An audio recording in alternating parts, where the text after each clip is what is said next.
Chiron was the king of Syracuse in Italy. He wanted crown from pure gold. He asked his goldsmith to make one for him. After some time, goldsmith came with a very attractive crown for the king. However, king suspected that crown is not completely made of gold. It might have some other metal like silver inside it. He did not want to break it as well. How can he know for sure that crown is not made from 100% gold? He asked everybody in the city, but nobody knew how to prove it. Archimedes was a great scientist in his kingdom. He thought long and hard, but could not find a method of proving that the crown was not solid gold. One day, while taking a bath, he noticed that water spilled out of the tub as he entered. This incident gave him a clue. What if he can do the same with gold crown for the king? He was so excited that he ran naked through the streets shouting Eureka.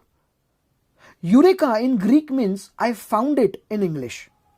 We will soon find out how he actually did it.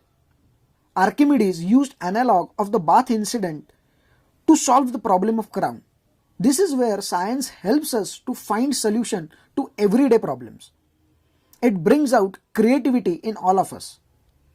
We learned that buoyant force acts on an object when it is submerged or floating in fluid. We use different fluids like water, oil to verify the same. But what is the magnitude of this upward force? Let me take this eraser. What will happen if I dip it in water? It sinks. What happens to the level of water in the container? It rises. As water is fluid, space initially occupied by it is taken up by container. How much space it has taken? If we press this eraser in the dough and remove it, it has created a space equal to its volume. Let us dip this eraser in plastic bottle, which is completely filled with water. When we dip eraser in it, water spills out. We will collect water spilled out in the dough. It is equal to the volume of eraser. Let us take this eraser. Its length is 6 cm, width 2 cm, and height 1 cm. Its volume will be length multiplied by width multiplied by height. It is 12 cubic centimeters. Mass of eraser is 29 grams. Its density is more than 2 grams per cubic centimeter. It will sink in water. Buoyant force exerted on the object in fluid is equal to the weight of the fluid it displaces. What will be buoyant force when we use salt water instead of plain water? If eraser is 10 centimeters in length instead of 6 centimeter, what will be buoyant force when it is immersed in water? What about the volume of irregular shape like this stone? We can fill the container till the brink and immerse the stone in water. Spilled water is collected in a container and its weight measured. How will you decide buoyant force acting on it? Buoyant force on the stone is equal to the weight of the water displaced. What about objects that float? Average density of floating object is less than the fluid they are floating in. Floating objects also displace some fluid. Let us explore this with the help of syringe. We will cut this syringe. Opening is sealed to prevent water from entering it. It is very light and floats on water. We will use coins to make it a little heavy. Mass of syringe is 9 grams and the average mass of the coin is 5 grams. With 3 coins, it floats on water, just like a ship. Its combined mass is 24 grams. What will happen if we add more coins to the syringe? It will become heavier. Its average density will change. It will go down slightly. As we add more coins, it goes downwards. Buoyant force due to water is pushing it upward.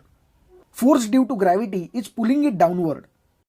It is now greater with 4 coins than with 3 coins.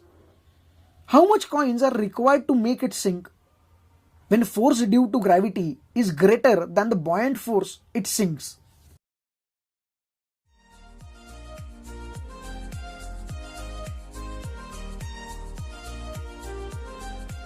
The manner in which buoyant force acts is summarized by Archimedes' principle, which states that the magnitude of the buoyant force always equals to the weight of the fluid displaced by the object. Buoyant force acts vertically upward. People are riding in this hot air balloon.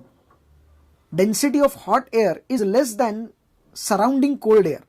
As a result, hot air balloon rises upward. Challenge.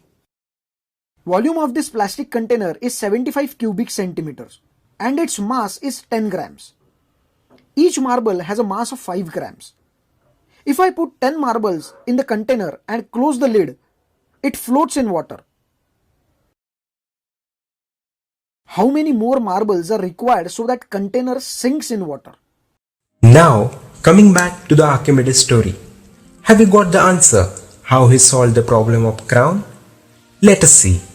As gold is much heavier than silver, consider the example.